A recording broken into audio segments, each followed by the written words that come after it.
The Legend of Zelda Breath of the Wild redefined the Zelda formula in 2017 by creating a new Hyrule with all new physics, mechanics, items, and characters. Breath of the Wild had the player exploring a vast open world, collecting materials and weapons to level up Link and uncover more about Hyrule's troubling past through its traversals and storytelling. It included some basic item management, allowing you to combine items to cook dishes and elixirs, something we've never been able to do before in a Zelda title. Other new mechanics included being able to climb almost anything, as well as the various different runes obtained in the first few hours. Link also interacted with the environment in more natural, real-life ways. He would get overheated in hot areas such as Gerudo Desert and cold in places like the Hyrule Mountains. Not to mention, metal objects actually conducted electricity and surfaces became slippery when it rained. It felt like Nintendo was really trying to make this entry stand apart from previous Zelda titles, and realized all these new mechanics should actually be the main hook of the game, making the survival aspect of being in the wild and taking care of yourself through careful item and health management the identifying feature of the game. Tears of the Kingdom has learned a lot over the past 6 years and created what certainly already is one of the most solid, ambitiously designed sequels you could possibly hope for. It's absolutely incredible the time and effort that was put into a world that was already vastly different from anything else that came before it, and somehow filling it to the brim with even more things to do and secrets to uncover. While Zelda Tears of the Kingdom doesn't check all boxes when it comes to having everything a Zelda veteran could want, it learned from its predecessor greatly to create an even more engaging world, promoting exploration and rewarding the player at every turn even more than before, with new mechanics, items, enemies, and weapons.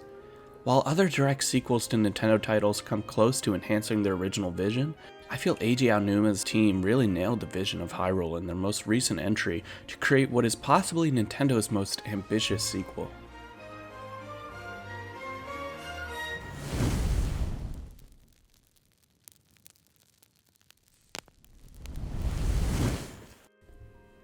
The opening of Tears of the Kingdom drops the player in a scene taking place after the events of Breath of the Wild, and is engaging right from the very beginning. Zelda guides you down the dark, claustrophobic tunnels underneath Hyrule Castle to investigate the strange gloom coming up from the ground. At the very bottom we find a mummified Ganondorf suspended in the air by a strange glowing arm. The spell sealing Ganondorf away suddenly breaks, and he is awakened once again. Chaos erupts, he spews gloom everywhere and sends Hyrule Castle skyward. Zelda is whisked away in the fall, and suddenly the classic trope of having to find her takes shape. This game reminds me of Skyward Sword quite a bit, with the way Zelda is swept away in a flash and you keep seeing her all throughout the game, only for her to be leaving just as you arrive. Also with the most obvious aspect of the Sky Islands returning. The opening segment of the game does a good job of differentiating itself from Breath of the Wild while remaining familiar by letting the player explore a brand new area with new abilities to obtain, similar to the runes from the first game. The Great Sky Islands acts as the starting area for you to travel to the various shrines and learn how to traverse through these new abilities. This place is very similar to the Great Plateau from Breath of the Wild, allowing you to access 4 main shrines to be granted your main abilities for the game. I feel having a similar formula to the original game in terms of there being 4 main objectives right off the bat, later followed by the 4 phenomena in the 4 main regions across Hyrule, gives veteran players a sense of familiarity with their goals, while really making exploring feel fresh to new and returning players alike. Tears of the Kingdom adds so much more content to the world of Hyrule, making it feel more alive and filled with things to do than ever before. Between the many side quests, shrines, Korok puzzles, and the longer and more fleshed out side quests, allowing for multiple parts, now called side adventures, there is always something new to see and do hiding around every corner. While Breath of the Wild was still able to capture that true sense of wonder and excitement to explore with a brand new Hyrule and a new engine first, it's still in Tears of the Kingdom that Hyrule feels so much more fleshed out and lively. Most developers tend to add in more exciting content to their sequel titles, but it feels like Tears of the Kingdom is a true evolution to what we got before, despite the fact that it's the same Hyrule using the same engine. Not only are the main abilities different in this title, but the world of Hyrule is quite different looking, even though it's using the same layout. This is mostly due to the most obvious floating sky islands all over the map that Link can now get to using various different methods using his new abilities in creative ways. It's no secret that the physics of Breath of the Wild was a big, appealing aspect that allowed for funny and absurd clips of players pushing the game to its limits with creative, crazy ways of utilizing the various runes and getting Link to do some absurd glitches, such as flying around the entire map with ease, essentially breaking the game. While this by no means hindered the sales of Breath of the Wild, as it was still an incredible title with a unique story bringing Link to an all-new Hyrule with new abilities and features, it did create even more buzz about the game for speedrunning fans and users of the internet in general, as seeing clips of Link flying around Hyrule with 2 minecarts by exploiting the Magnesis rune was interesting and sparked even more ideas for other ways to break the game, even after all the major hype surrounding the game started to die down. Rather than removing some of these features in their sequel, Tears of the Kingdom, Nintendo fully embraced this idea, making the ability to fuse almost any object together with your Ultra Hand the big selling point I think sold many gamers when seeing that final trailer before release. Every Zelda game has a hook. Ocarina of Time had the ocarina, allowing you to play different tunes to solve puzzles and traverse the world. Majora's Mask had the different masks that can transform Link and give him new abilities. Wind Waker had Link utilizing a baton to control the wind direction. And with Tears of the Kingdom integrating many elements from the past game with some refinements, players were worried that Tears of the Kingdom would feel like a big expansion to Breath of the Wild, with some new enemies, a new plot, and some floating sky islands. Before the final trailer was released, there really wasn't that main selling point you can gush over, telling your friends why this is why you need to buy the game. It was clear why Nintendo waited to really show us any of Link's new abilities this time around, as they surely allowed for more possibilities of traversal and completely changed what you thought was even possible to do in a Zelda game. Link can now create all sorts of new means of transportation by combining multiple objects and applying some new Zonai devices to them.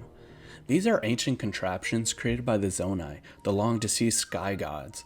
They include things like fans, springs, wheels, rockets, and more. Link uses his new Ultra Hand ability to combine any of these items to things like boxes and wooden planks to make all new means of traversal. You can also fuse items to your sword or shield, allowing for things like a spring sword that can push your enemies away, or a now way more useful sled shield for getting around quickly. Ultra Hand feels like an extension of the Magnesis ability, allowing for you to grab almost anything now, rather than just metal objects like in the past game. I'd say Ultra Hand alone is enough of a hook for the new Zelda game due to the vast amount of new possibilities it now allows for. In the first hour or so, you'll come across this construct who tells you about chopping down trees to build a raft by using your Ultra Hand to combine a few logs together. This acts as only a taste of what you can create, and the game really gives you a lot of freedom in how you want to build your vehicles. You can attach some rockets to a glider to zoom across the sky, reaching floating islands off in the distance. You can fuse a rocket to your shield to shoot up in the air and get a good vantage point. These are just one small fraction of the possibilities these two abilities alone allow for. The other abilities are Ascend and Recall. Ascend allows you to fly up to the ceilings within a certain range to literally swim through the ceiling. I mean, who comes up with this stuff? Recall allows you to rewind an object back to its previous state. It's not super obvious how this is useful right off the bat, as the first real puzzle requiring it just has you rewind some cogs so you can hop back on them. But when you realize that you can combine it with the Ultra Hand to rewind something back to where you brought it, the creative juices really start flowing. You can lift an object high in the air, drop it, recall the object, and then ascend through it while it's hanging in the air from when you lifted it up, and get to a hard to reach area that way. Drop an item down below? No problem. You can go after it and recall it before it's too late to ride on it and return to where it once was. Ultra Hand, Fuse, Recall, and Ascend all add something truly new and unique to Link's toolkit, and do an excellent job of differentiating Tears of the Kingdom from its predecessor. A good development team will watch how players utilize the features in their first game to the fullest. They'll study the way the players utilize the menus and other UI elements, and learn through their prior missteps to always try to push their sequels to further heights. The Legend of Zelda Breath of the Wild was a hard title to top, being one of the Switch's best-selling games, selling over 30 million copies. But if there was ever anyone to do it, it would be through AGI Numa's original development team with any helpful new additions to create fresh and innovative ideas. There were some obvious exclusions from Breath of the Wild that longtime Zelda fans expected, mainly being traditional temples and dungeons. Breath of the Wild, with its much bigger world than its predecessors, opted for more bite-sized dungeons called shrines scattered all over Hyrule. While these were fine challenges that tested the skills of the player, they were often over too quickly before any sort of real progress could be made. Also, by the time you made decent progress in the story, many of the weapons found in the chests of these shrines felt useless, as much better ones were constantly being presented to you simply through your main objectives. Outside of that, there were the 4 main larger dungeons in the form of divine beasts. While these were unique dungeons with their own unique ways of solving them, they still weren't what Zelda fans were hoping for from a new Zelda entry. This is somewhat improved in Tears of the Kingdom.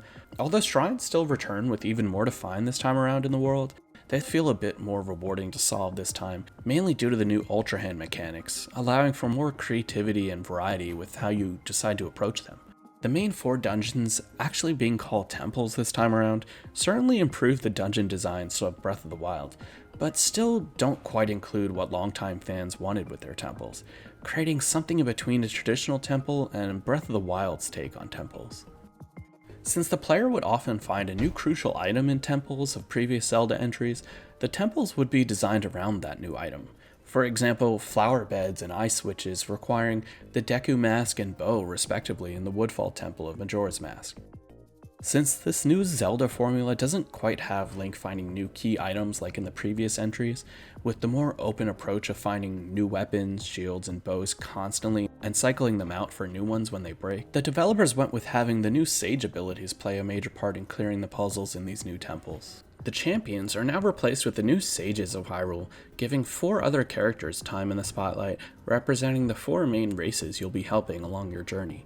These Sages come with new abilities that you can utilize during your quests leading up to the 4 new temples of the game.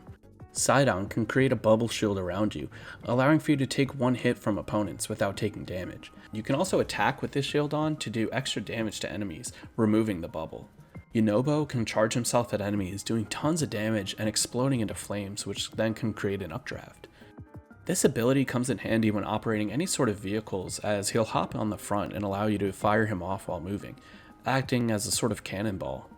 Teba, the Rito guy who has you train with him in the last game, now has a son named Tulin who acts as the Wind Sage. Tulin allows you to propel forward slightly with your glider by flapping forth a powerful gust of wind. This allows for more exploration while gliding, as it'll be easier to close gaps in the air that you couldn't have made otherwise. Finally, there's Riju's ability, which allows you to strike down lightning on an opponent by shooting an arrow at them when they're within this yellow circle. These abilities are quite different than the ones found in the past game and add new life into this sequel. When you finally complete each respective temple associated with each sage, you're gifted a new ring which then can summon an exact duplicate spirit version of each sage, which will then let you use their abilities wherever you are. These spirits follow you around and attack enemies and are pretty much always on screen unless you turn them off. But you'll need to approach each of them and click the A button to activate their abilities. This was never an issue when using one of them at a time, but when you get further in the game and have 3 or 4 of them on screen at a time, it can be really hard to get the ability you want, because they all require pressing the A button to activate, which could result in you clicking the wrong one. I've definitely had a few instances of activating the wrong ability due to there being too many sages clustered together. Not to mention they often run all over the place, often following enemies to take them out, meaning they can sometimes run away from you when you're trying desperately to use their ability in battle. Other than this, I do think they're pretty cool, and having them all help you out in the Phantom Ganon fight is so awesome, watching them all take on their own mini-bosses. Tears of the Kingdom solves many minor issues from its past game, making it clear that the developers were watching and listening to player complaints and wanted to make this title feel as it truly should with the least amount of issues. The controls aren't perfect at all. Sometimes I can find myself getting lost in the many menus on screen when trying to pull out a new bow, for example, and always finding myself pulling up the sword selection by mistake.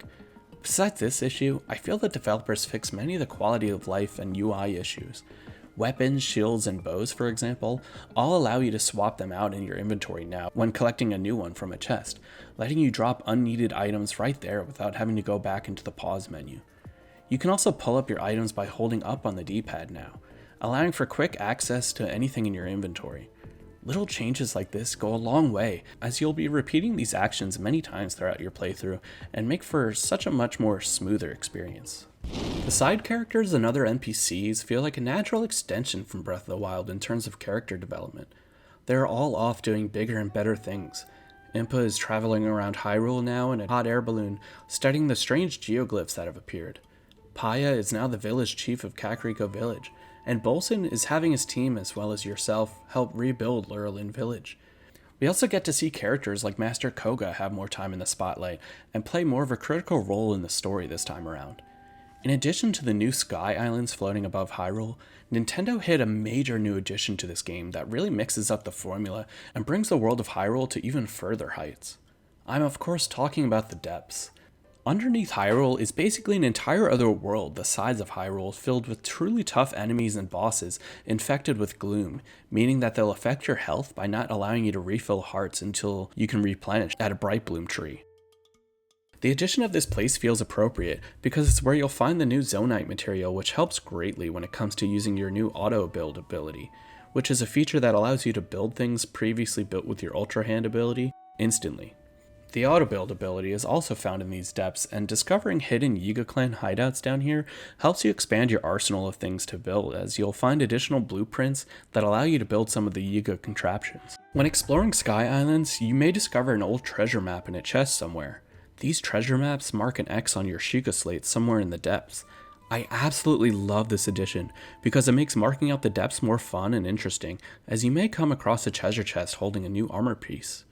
These pieces are often the Amiibo Arbor sets that you could only get through Amiibo in Breath of the Wild, so it's great to see them reappear and be able to be collected by anyone. Finding the Fierce Deity Mask or Big Goron Sword, for example, feels so much more rewarding to come across naturally while exploring. While other direct sequels to Nintendo titles have been great in the past, I feel many of them unfortunately have some major aspects holding them back from surpassing the feel of the original. Super Mario Galaxy 2 offered even more wacky worlds to explore, with fun new power-ups, challenges, and new characters to interact with like Yoshi, but was even more linear than the first one, having you pick levels from a menu in a certain order rather than allowing you to explore the hub world and discover levels that way. In Yoshi's Island DS, they introduced multiple new baby characters to have Yoshi bring around. It's obvious that having multiple different babies like Baby Peach and Baby Donkey Kong was the main new feature they wanted to showcase to sell this new title. They didn't offer much in terms of gameplay, and were just minor hindrances more than anything on your way to completing each level, as needing to climb a vine with Baby DK, for example, would often require me to backtrack to a stork stop just to grab the baby I needed to proceed. They didn't really offer much else in terms of gameplay, and if anything, just ruined the more fluid, satisfying gameplay of the original Yoshi's Island. In Animal Crossing New Horizons on the Switch, while it added a bunch of new customization features, allowing you to create a home that is truly your own like never before, it was missing many of the basic features that Animal Crossing fans grew to love in the previous versions, making fans wait months or even years for old features to return, such as the Dream Suite and the cafe. And not to mention, Captain coming back was only a huge slap in the face of AC fans when they realized the minigame island, something fun to pass the time with friends, wouldn't be returning. But instead, Captain acted as a means to visit Mystery Islands to collect more resources, something already in the game and completely unnecessary. Needless to say, Nintendo doesn't always do the most logical thing you'd expect when creating a sequel to one of your favorite games. It can either be a huge step back, 2 steps forward and 1 step back, or in this case of Tears of the Kingdom, many massive steps forward when it comes to innovating the established formula further. Obviously, there are many reasons why a sequel wouldn't succeed as much as the original, such as time restraints, working with a smaller team with less budgeting, but with Tears of the Kingdom, it's clear that giving the developers all the time and resources to succeed with their sequel truly pays off in the end and is well deserved. The Legend of Zelda Tears of the Kingdom is truly a Marvel video game title that will surely be well remembered. It does almost everything right when it comes to creating a compelling sequel that feels different enough to warrant a sequel in the same world and engine. The new Zonai abilities, story, and expanded world elevate this title to legendary heights, as Breath of the Wild was already an extremely well received game and one of my personal favorite games of all time. The release of this game is a monumental victory for Nintendo in what I feel is their most ambitious sequel they ever created.